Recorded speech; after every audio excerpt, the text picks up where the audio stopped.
Of all the parts of our life we want to work well, perhaps the most important is lifestyle. Mr. Schoaf gave me one of his strongest concepts when he said, "Don't just learn how to earn, learn how to live." And that's what lifestyle is all about, learning how to live. Here's one of the great challenges of life: being happy with what you have while in pursuit of what you want. I have found it a practice well worth exercising with skill. Now consider this. Some people have plenty of beautiful things filling their days, but they get little happiness from them. Some people have money, but they have trouble finding joy in their lives. Imagine, a father wads up a $5 bill and throws it at his son, saying, "Here, if you need the darn stuff that bad, take it." Same money, poor style. And remember, it's not the amount that counts. It's the style that counts. Mr. Schoaf taught me lifestyle in those early days, starting with small amounts. He said, imagine that you're getting your shoes shined, and the shoe shine boy has done a fabulous job. You have one of the world's all-time great shines, so you pay him for the shine. Now you consider from the change in your hand what kind of tip to give him. And the question pops into your mind, shall I give him 1/4 or 2/4 for my neat shine?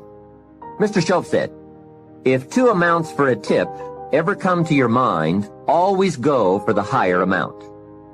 He said, become a 2/4 person.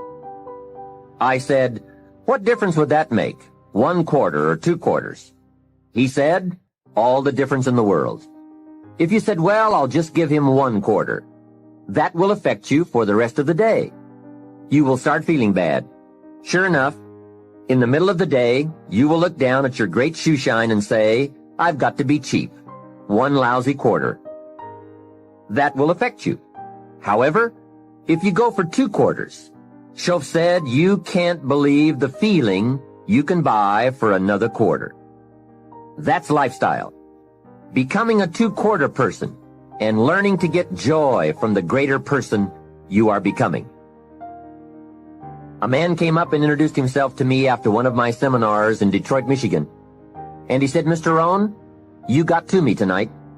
I've decided to change my whole life. I said, fantastic. He said, you will hear about it someday. I said, I don't doubt that. Sure enough, a few months later I was back in Detroit for another lecture. And this same man walked up and said, Mr. Rohn, do you remember me? I said, I do. You are the man who said he was going to change his life. He said, that's me, and I've got to tell you a story. Here's the story he told me. After the last seminar, he said, I started thinking about ways to begin changing my life. And I decided to start with my family. I have 2 lovely teenage daughters, the best kids anyone could ask for. They never give me any trouble. However, I've always given them a hard time, especially as teenagers. One of the things they dearly love to do is to go to rock and roll concerts, to see their favorite performers. Now, I've always given them a hard time on this subject. They would ask to go, and I would say, no, I don't want you to go. The music is too loud. You'll ruin your hearing. And besides, it's the wrong crowd. I would always give them a hard time. Then they would beg, please, Daddy, we want to go. We don't give you any trouble. We're good girls. Please let us go. Well, after they had begged long enough, I would reluctantly throw them the money and say, okay, if you have to go that bad. So that's where I decided to start to make some changes in my life. Then he said, here's what I did. Not long ago, I saw this advertisement that one of my daughter's favorite performers was coming to town. Guess what I did? I went down to the concert hall and bought the tickets myself. Later that day, when I saw my girls, I handed them this envelope and said, daughters of mine, you may not believe this, but inside this envelope are your tickets to the concert that's coming to town. I knew it was one of their favorites. They could not believe it. Then I told them one more thing. I said, begging days are over. Now my girls really couldn't believe it. Finally, I made them promise not to open the envelope till they got to the concert, and they agreed. Now comes concert time. When they arrive, they open the envelope and hand the tickets to the usher. He says, "Follow me." And he starts down front. They say, "Wait a minute. Something must be wrong." The usher looks at the tickets and says, "Nothing is wrong. Follow me." They walk down front, 10th row, center. Now the girls really cannot believe it. He said, "I stayed up a little late that night, and sure enough, around midnight, my daughters came bursting through the front door. One of them lands in my lap, the other one has her arms around my neck, and they both say, 'You have got to be one of the world's all-time great fathers.'" What a neat story. What a great example of how it's possible, with just a change in attitude and a little thought, to live the good life. Same money, different style. Remember, the challenge is to get joy from your life and what you have to share. It's not the amount that counts. It's the uniqueness, the love, and the attitude that counts. Even people of modest means can experience a sophisticated lifestyle. They simply learn to save up some of their Pepsi money for a bottle of fine wine. Don't spend all your money a quarter at a time. Save up and buy something of special value, something fine, or something that lasts, or something you are proud of, or a gift of value to give to someone special. Even with modest means, you can save your candy money for a concert. And for a sophisticated person, a few may be better than many. Better a few treasures than a house full of junk. Lifestyle is a matter of awareness, values, education, and disciplined taste. It is an art that brings joy as it's practiced, not just a subject to be studied. It is the deliberate decision to savor and enjoy all the experiences and possibilities of life. Lifestyle means expanding your knowledge and experiences from the influence of books, people, films, and new adventures.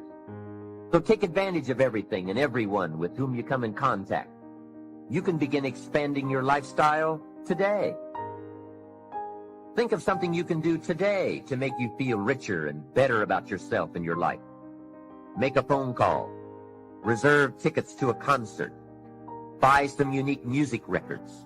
Send flowers. Send a thank you note. Plan a trip of new discovery. Begin to read a classic. I'll bet that within 50 miles of where you are right now, there are some places you have never seen, some foods you have never tasted, experiences you've never had. I grew up in Idaho, and I've never been to Yellowstone Park, and part of it is in Idaho. Thousands of people from all over the world have traveled to Yellowstone. Old Faithful? Doesn't everyone know about Old Faithful? Hey, I've been to Africa, but not to Yellowstone. Isn't it easy to miss something? Isn't it often easier not to do something, see something, experience something? Hey, let's all set a new goal not to miss anything, especially things within our reach, within travel time, walking time, effort time. And that's the key word, effort. Remember, all good things are upstream. A conscious act from a unique thought. That's where the pleasure is. And the act serves as a bridge between dreams and reality. So develop your lifestyle a little more. Your style of seeing, giving, sharing, enjoying. It's not the amount that counts, but the experience of choosing to live with style. I remember saying to Mr. Shoaff one time, if I had more money, I would be happy. And he gave me some of the better words of wisdom when he said to me, Mr. Rohn, the key to happiness is not more. Happiness is an art to be studied and practiced. He said, more money will only make you more of what you already are. More will only more quickly send you on to your destination. He said, if you're inclined to be unhappy, if you get a lot of money, you will be miserable. More money will only make you more. More money will only amplify. If you're inclined to be mean, and you get a lot of money, you will be a terror. If you're inclined to drink a little too much, when you get a lot of money, you can now become a drunk, because you can drink everything. So style is not more. Style is an art, a genius, a design. Lifestyle is reserved for those who are willing to study and practice the higher arts of life. Lifestyle is culture, music, dance, art, sculpture, literature, plays, concerts. Lifestyle is a taste of the fine, the better, the best. Mortimer Adler, the philosopher, says, if we don't go for the higher tastes, we will settle for the lower ones. So develop an appreciation for the fine. That is a worthy purpose. Developing an appetite for the unique things in life. Study the art and reach for the best. To have the best in the time we have available to us, that is the quest. Remember, it's not the amount, it's the imagination. My lady and I were on a trip to Carmel, California one sunny summer day to do some shopping and exploring. I stopped to have the car serviced at a gas station. This young man, about 18 or 19, I would guess, came bouncing out to the car with a big smile, and he said, "Can I help you?" I said, "Yes. A full tank of gas, please." Well, not only did he fill the tank with gas, he checked every tire, washed every window, even the moonroof, checked everything, and all the time he was working, he was whistling and singing. My lady and I couldn't believe all the service and his obvious happiness. The young man brought me the bill, and as I was signing it, I said, "Hey, you really have taken good care of us. I appreciate it." And he said, "I really enjoy working. It's fun for me.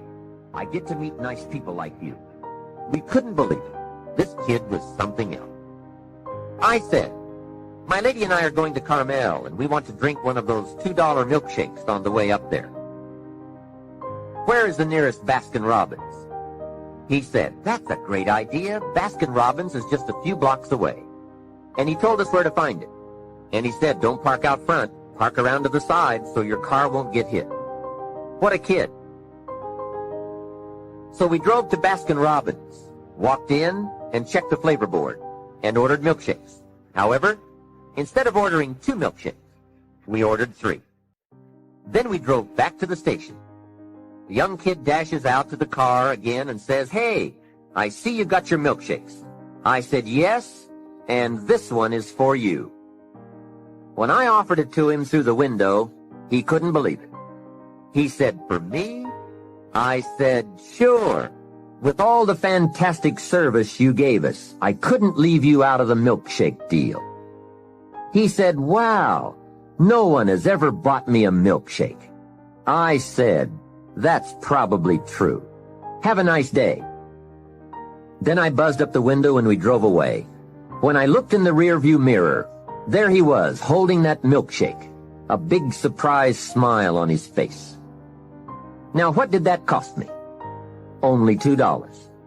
Hey, I've enjoyed and shared the memory of that experience 100 times. For just $2. Remember, it's not the amount that counts. It's the style. That same day, I guess I was feeling extra creative. When my lady and I got to Carmel, I drove straight to the flower shop. We walked inside, and I said to the florist, "I need a long stem red rose for my lady to carry while we go shopping around Carmel." She was some impressed. The florist said, "Well, we sell them by the dozen." I said, "I don't need a dozen. I just need one." He said, "That'll cost you a couple of dollars for just one." I said, "Wonderful. There's nothing worse than a cheap rose." I selected the rose, handed it to my lady, and said, "Here, carry this while we stroll around town." She was impressed. And the cost? $2. Just $2. A couple of hours later, we were having some refreshments, and my lady looked across the table and said, "Jim, I just thought of something." I said, "What's that?" She said, "I think I'm the only lady in Carmel today carrying a rose." I said, "That's probably true." For $2, can you imagine $2? Remember, it's not the amount. Hey, just 2 ideas and a total cost of $4 for unique experiences and sweet memories. Just 2 modest examples of how easy it is to put style in your life. Make sure you don't miss out. Don't miss anything you can enjoy. Be sure you live your life in style. Here's something else to think about. Did you ever hear where the expression tip came from? As in tipping the waiter or waitress in a restaurant. Mr. Shoaff taught me that it began as a symbol for the phrase, to ensure promptness. Now, Shoaff said, if a tip is to ensure promptness, when should you give it? Answer, up front. See, I didn't know that.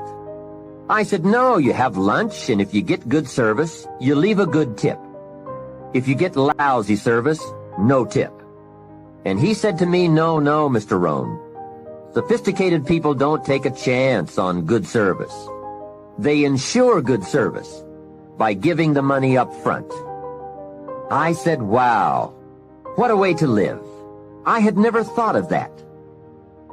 So the next time you have someone special to take to lunch, call the waitress over, arm around the shoulders and say, here's $5. Would you take good care of me and my friend? Shoaff said you won't believe what happens. They do what's known as hover. They hover around your table. Without the insurance, you are usually looking around saying, where is my waitress? Has she gone on a break? Same money, different style. One last major point. Life in style is also life in balance. Make sure you pay attention to all the values and dimensions of your life. One is family. If you have someone you care about, there is no value to match that. One person caring for another is life in the best of style and value. Protect it with a vengeance. If a chair gets in the way, I suggest you destroy the chair. It was wisely said so long ago, but is still true for today. There are many treasures, but the greatest of these is love.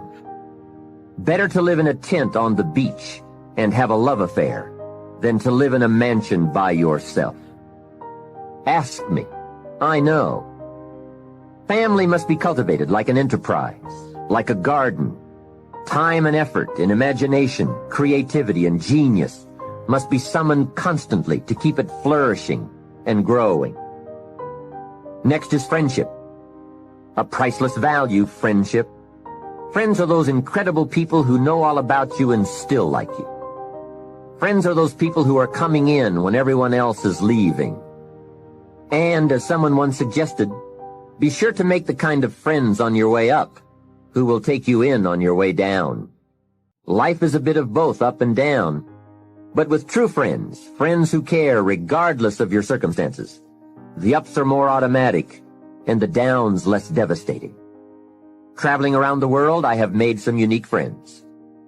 I've also got some strange friends. One of them is a thief.